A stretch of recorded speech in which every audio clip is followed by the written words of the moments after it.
வணக்கம் நண்பர்களே. அடுத்ததாக பார்த்தீங்கன்னா, உதயநிதி வீட்டில் ஒரு 24 மணி நேரத்தில் ரெய்டு அப்படின்ற மாதிரி என் காதில் விழுந்துச்சு அப்படின்னு சொல்லி ராஜா அவர்கள் தகவல் வெளியிட்டிருக்கிறாரு. அடுத்த அமலாக்கத்துறை பார்த்தீங்கன்னா, ரெய்டு அமைச்சர் உதயநிதி ஸ்டாலின் வீட்டில் தான் நடக்க போகுது அப்படின்ற மாதிரி பாஜக மூத்த நிர்வாகி ராஜா அவர்கள் தெரிவிச்சிருக்கிறாரு. மேகதாதுவில் பார்த்திங்கன்னா, காவேரி ஆற்றின் குறுக்கே பார்த்திங்கன்னா, கர்நாடக அரசு அணை கட்டும் முயற்சிக்காக பார்த்திங்கன்னா, தமிழக அரசு துணை போவதாக பார்த்திங்கன்னா குற்றம் சாடி இருக்கிறாரு. ராஜா செய்தியாளர்கள் சந்திப்பில் எந்த ஒரு விஷயத்த சொல்லியிருக்கிறாரு. அவர் கூறுகையில் பார்த்திங்கன்னா, செந்தில் பாலாஜி வழக்கை பொறுத்த வரைக்கும் மாநில அரசு 60 நாட்களில் இந்த வழக்கு விசாரணை செய்து முடிக்க வேண்டும் அப்படின்ற மாதிரி உச்சநீதிமன்றத்தில் தெரிவிச்சிருக்கிறாங்க. கோடிக்கணக்கில் பார்த்திங்கன்னா கிராவல்களை எடுத்து விற்றதாக அமைச்சர் பொன்முடி மீது பார்த்திங்கன்னா குற்றச்சாட்டு இருக்குது. முதல்வரை பார்த்திங்கன்னா சமூக வலைதளங்களில் அவதூறாக சித்தரித்து புகைப்படத்தை வரைஞ்சவரை பார்த்திங்கன்னா கைது செஞ்சதாக பார்த்திங்கன்னா டிஜிபி எப்படி உத்தரவிட்டார் அப்படின்றது தான் தெரியல அப்படின்ற மாதிரிலாம் சொல்லியிருக்கிறாரு.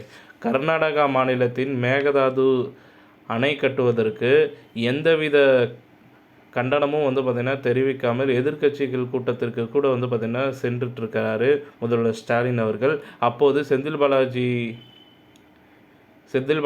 இப்போது பார்த்திங்கன்னா அமைச்சர் பொன்முடியை தொடர்ந்து அடுத்ததாக யார் இந்த மாதிரி ஊழலில் மாட்டுவாங்க அப்படின்னு பார்க்கும் பொழுது அமைச்சர் KN நேரு அவர்களும் அனிதா ராதாகிருஷ்ணன் அவர்களும் ஆகியோருக்கு சொந்தமான இடங்களில் பார்த்திங்கன்னா இந்த அமலாக்கத்துறையினர் சோதனை நடைபெற வாய்ப்புகள் இருக்குது. அதுவும் இல்லாமல் அடுத்த 24 மணி நேரத்திற்குள்ளால் பார்த்திங்கன்னா அமைச்சர் உதயநிதிக்கு வீட்டுக்கு பார்த்திங்கன்னா அமலாக்கத்துறை செல்ல இருக்கிறதா வாய்ப்புகள் இருக்கிறது.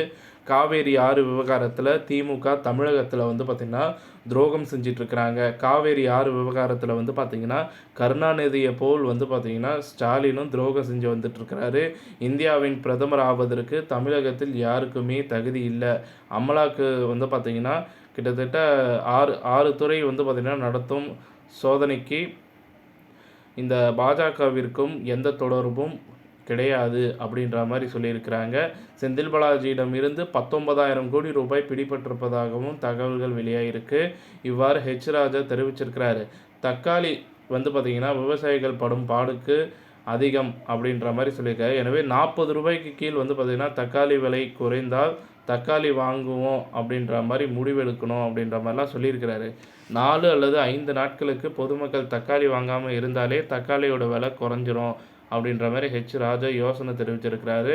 அதுபோல் ட்விட்டரில் ராஜா தனது பதிவில் பார்த்திங்கன்னா தெய்வீக சிந்தாமணி கௌதம் சிகாமணி எல்லாம் பார்த்திங்கன்னா அயோக்கிய சிகாமணி தான் பார்த்திங்கன்னா போல் இருக்குது. பல்லாயிரக்கணக்கான கோடிகள் பார்த்திங்கன்னா ஊழல், தமிழ் உணர்வு, தமிழர் நலன், மாநில உரிமை இவை அனைத்தும் பார்த்திங்கன்னா மக்களை ஏமாற்றி பணம் கொள்ளையடிக்கும் தந்திரமே அப்படின்ற மாதிரி சொல்லியிருக்கிறாரு.